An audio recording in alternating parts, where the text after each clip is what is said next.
புலன் விசாரணையின் போது சாட்சிகளிடமிருந்து காவலர்கள் பதிவு செய்யும் வாக்குமூலம் மற்றும் அதன் பயன்பாடு.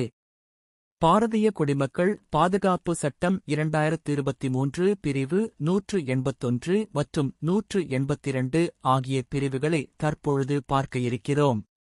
பிரிவு 181 என்பது காவலர்களிடம் கொடுக்கும் வாக்குமூலம் மற்றும் அதன் பயன்பாடு பற்றி பேசுகிறது. பழைய குற்ற விசாரணை முறை சட்டம் பிரிவு 161. 3. நீதிமன்றத்தில் நாம் பரவலாக பேசும் விஷயம். காவலர்கள் புலன் விசாரணையின் போது சாட்சிகளை விசாரித்து அவர்கள் கொடுக்கும் வாக்கு மூலத்தை எழுத்து பூர்வமாக பதிவு செய்கிறார்கள். ஸ்டேட்மெண்ட். இதை 161.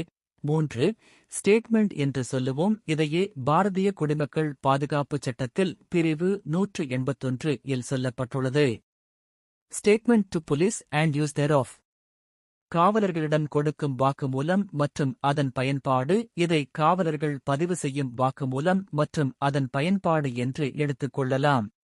இந்த சட்டப்பிரிவின்படி சாட்சிகள் கொடுக்கும் வாக்குமூலத்தில் வாக்குமூலம் கொடுக்கும் சாட்சிகள் கையொப்பமிட வேண்டிய அவசியம் இல்லை.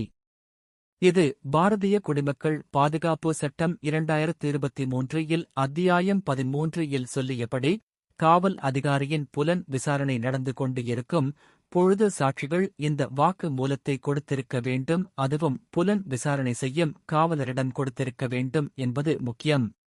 இந்த வாக்குமூலம் இந்த பிரிவில் சொல்லப்பட்டிருக்கும் விஷயங்களைத் தவிர மற்ற விஷயங்களுக்கு பயன்படுத்தலாக அவைகளைப் பற்றி அடுத்து பார்க்கலாம்.